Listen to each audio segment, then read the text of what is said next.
Espace TV, le 22h.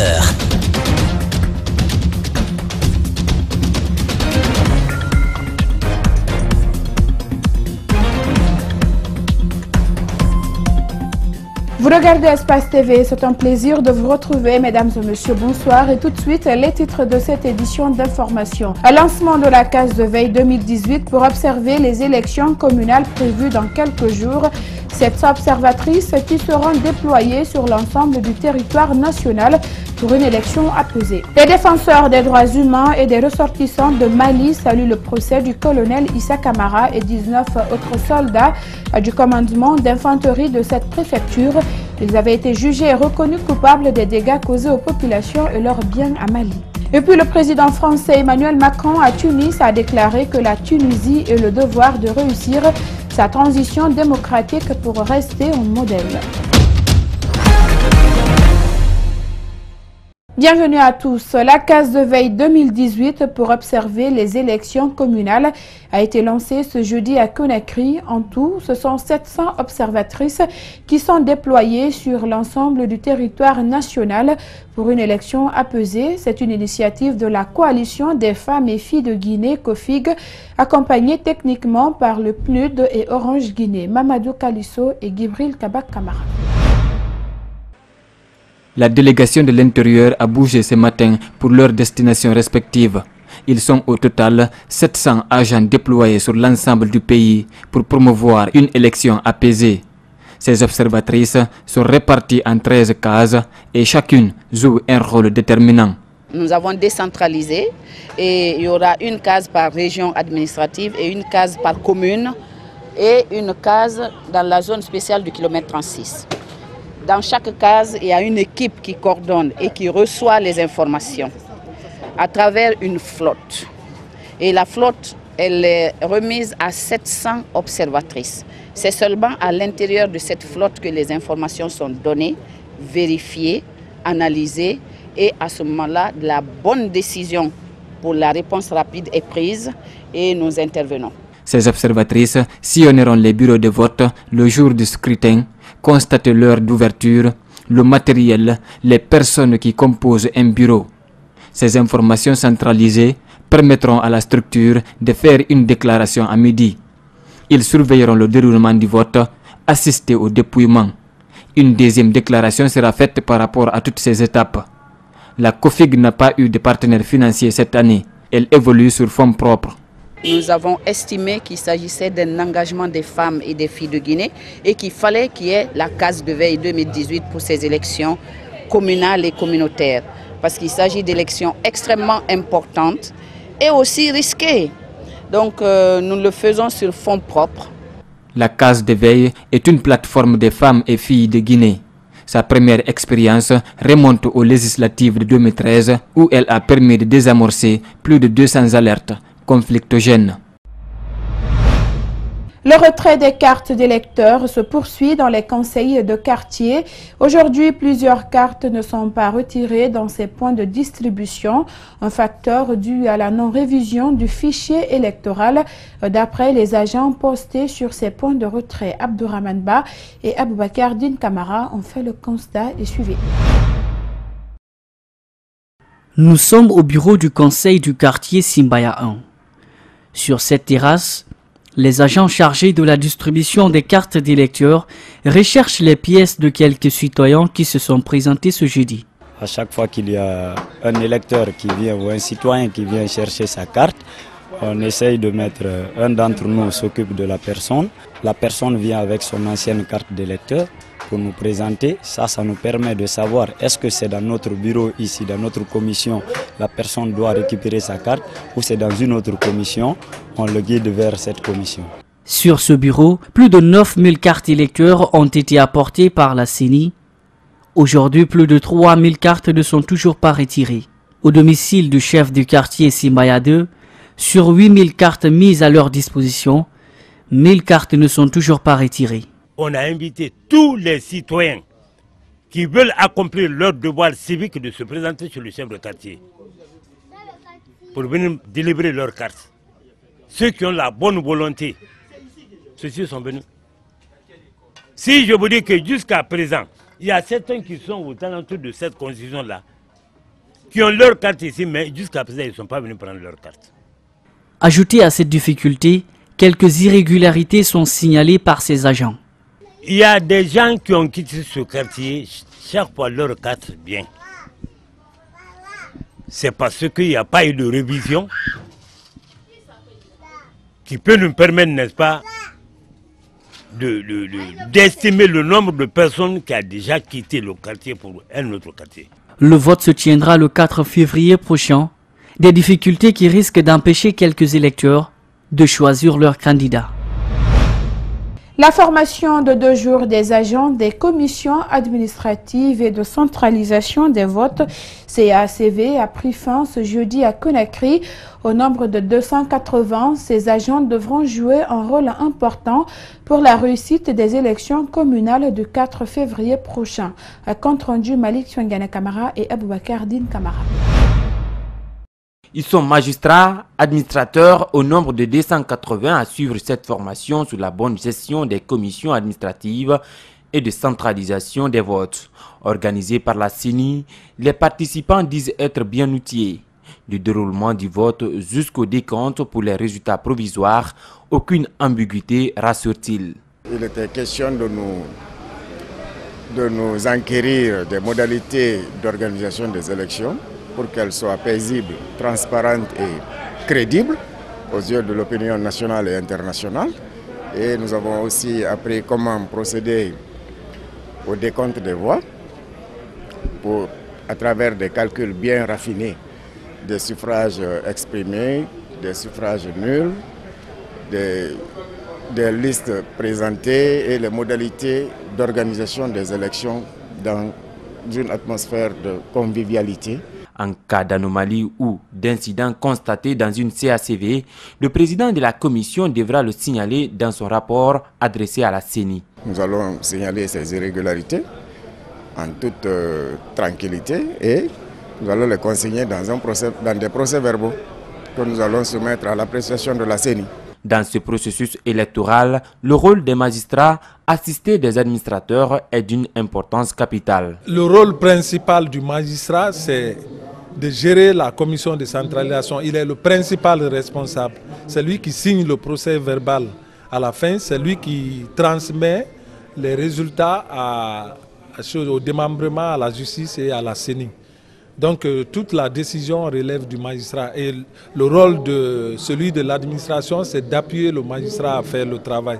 Contraint par le temps, la CENI s'active pour la révision de la liste d'affectation des magistrats. Selon le directeur de la formation de l'institution, sur la liste déposée par la Cour constitutionnelle à leur niveau, figurent les noms des personnes décédées ou indisponibles qui doivent être remplacées par d'autres.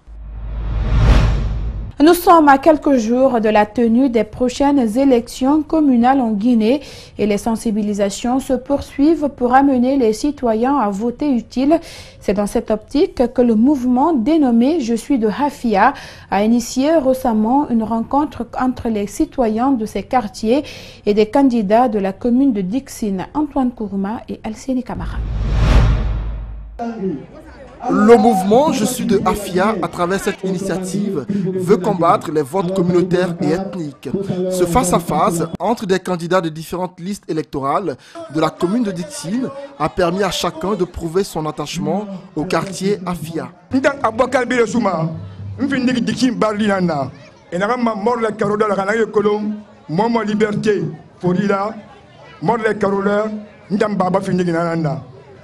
Elle a yabi na chef de quartier Foli, né Boré Nara, et une coopérative des ouvriers créée la Guinée-Guibé. Commune Dixine Folon Camerounais, Hafadora Afia Hang Afia minière. Dixine Baridi Nana, Kalim Bete fa Dixine Kolon, qu'on est mon homme à Colonde d'Angui, Motan Dixine Baridira. Ceux qui ont parlé ici, ils sont tous des partis qui sont entre autres l'UFDG, NFD, RPG. Est-ce que ces mêmes personnes ne vous ont pas convaincus pendant les élections d'Iran? Est-ce qu'ils ont tenu leurs promesses? Les initiateurs du mouvement Je suis de Hafia sont des jeunes nés et grandis dans ce quartier. Ils veulent désormais changer la donne dans le choix de leurs concitoyens pour toute élection. L'idéal est parti vraiment d'un constat très amer parce que nous votons l'irrationnel dans notre pays, nous votons ethnie, nous votons communauté, nous votons les liens de parenté. Et aujourd'hui, cette jeunesse consciente, ces mamans qui sont là présentes, elles ont compris le message. Ce message-là aujourd'hui, c'est de voter maintenant le rationnel, voter les projets de société. Cette communication de proximité qui débute à Afia sera répandue dans d'autres quartiers pour les échéances électorales futures. Élections communales, les responsables du Parti de l'Unité et du Progrès en campagne dans la commune de Matoto.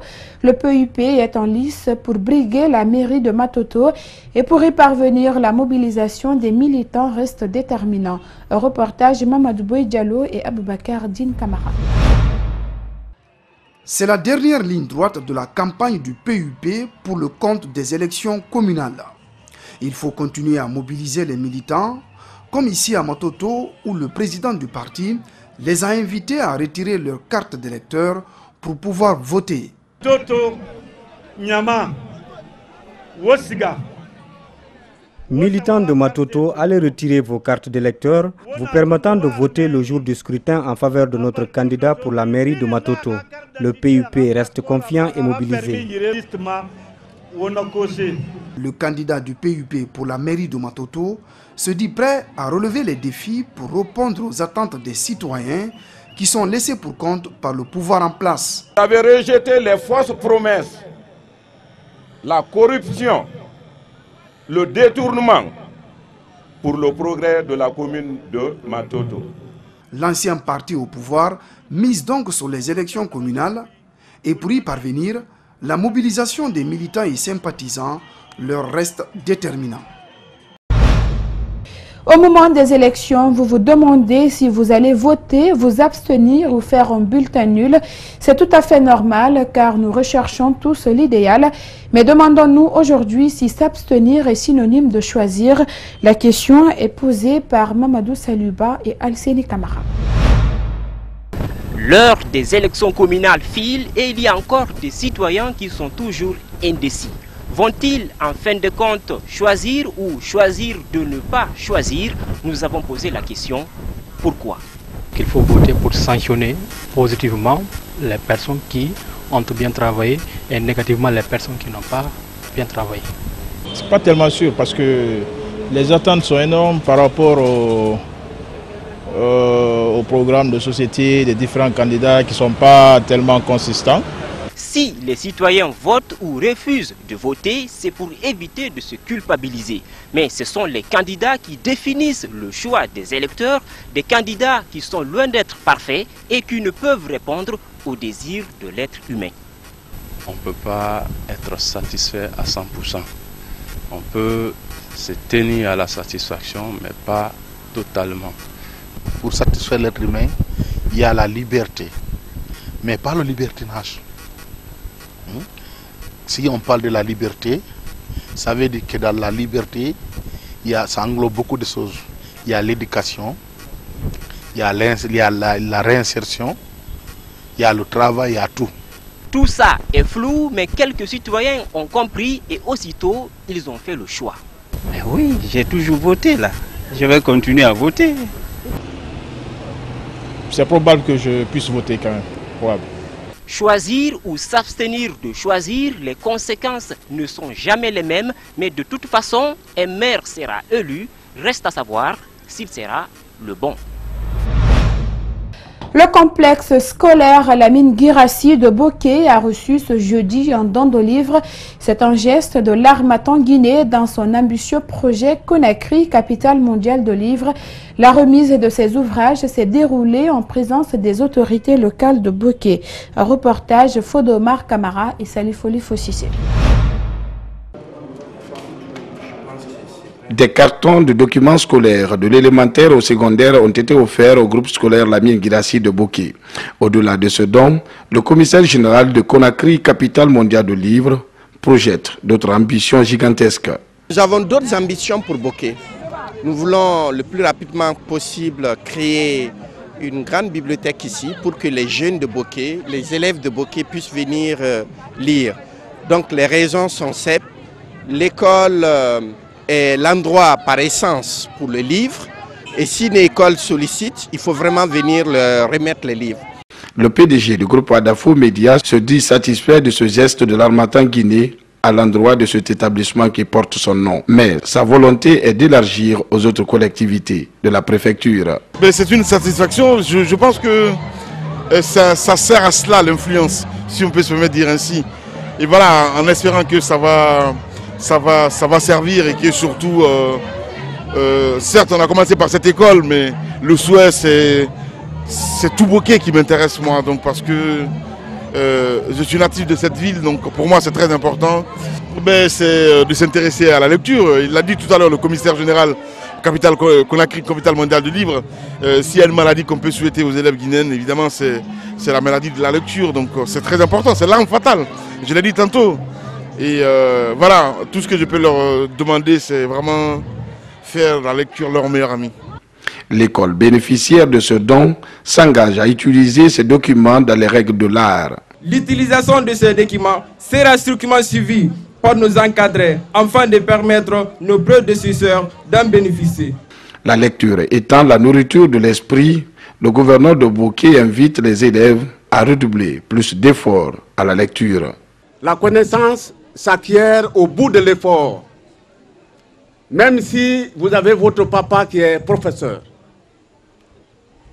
votre papa qui est docteur, malgré tous les sentiments qu'il a pour vous, il ne peut pas vous donner la connaissance gratuitement.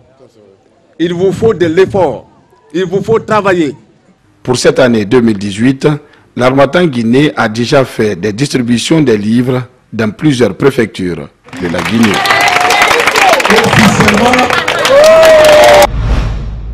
Des réactions après la condamnation du colonel Issa Camara et des 19 autres soldats du commandement d'infanterie de Mali.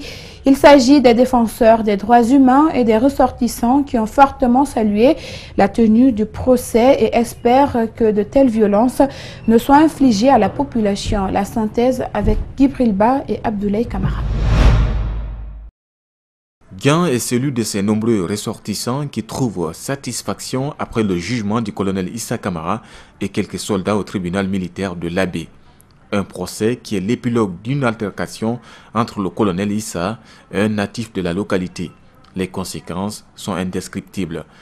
Quelles qu'en soient les peines qu'on a infligées aux uns et aux autres, je suis satisfait du jugement parce qu'il y a eu procès.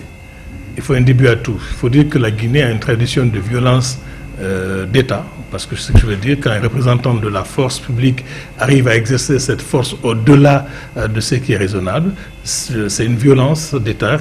Le colonel Issa Camara est condamné à 6 mois d'emprisonnement avec sursis, les 19 autres soldats à la réclusion criminelle, une condamnation jugée moins sévère aux yeux de ces défenseurs des droits de l'homme, mais apprécie une initiative qui peut endiguer les méfaits de l'injustice. Notre inquiétude, c'est le rapprochement de la justice des justiciables. Tout notre combat, c'est de réussir à rétablir la confiance entre l'institution de justice et les populations.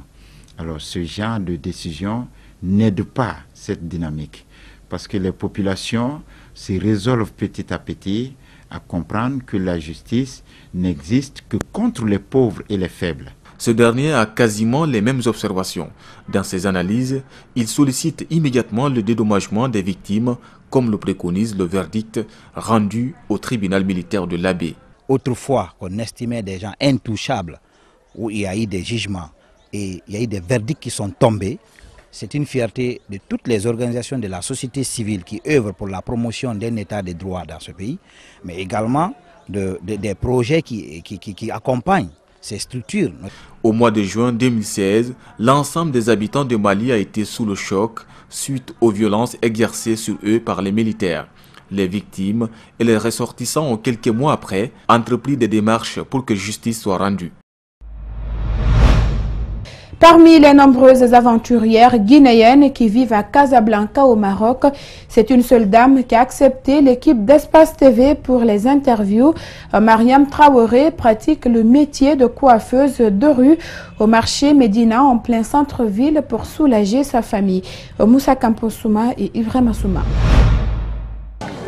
Originaire de Kankan, Mariam Traoré est au Maroc depuis 6 ans. Une aventurière, pas comme les autres, ses amis de nationalités différentes que nous avons rencontrés dans le marché de Médina n'ont pas voulu se prêter à nos questions parce qu'ils auraient fait croire à leurs proches qu'elles se trouvent en Europe ou aux États-Unis. Mariam présente un tout autre visage dans son métier. C'est ici que nous travaillons au marché. Nous tressons, nous mettons aussi les ongles. Donc c'est comme ça on se débrouille. Certes peu, mais elle est très fière de ce qu'elle gagne comme revenu. Pour elle, mentir aux proches sur son lieu de résidence et sa vie ne reflète pas ses valeurs éducatives.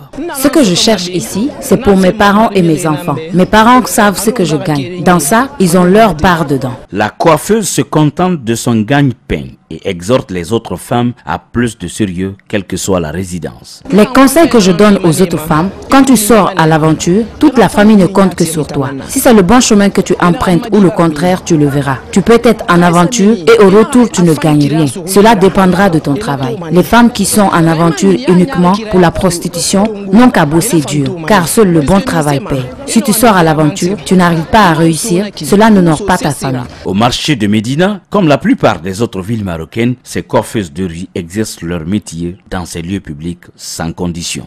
Toute ma famille est au courant que je vis à Casa. Je ne suis pas en Europe parce que je ne voulais pas sortir à la télé. Moi, je suis en Afrique d'abord. Je bosse ici au Maroc. Et si Dieu me donne la chance de partir, j'irai. Faut pas avoir honte de là où tu es. Présentement, c'est ici que je gagne ma vie. Et cela, franchement, je suis très fière. Dieu merci, ce que je gagne, je le partage avec ma famille. Et c'est dans ça que je paye mon loyer.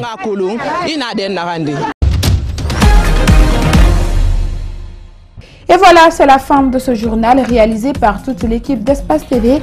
Merci à tous de l'avoir suivi et l'info continue sur notre site web www.espacetvguinée.info et bonsoir.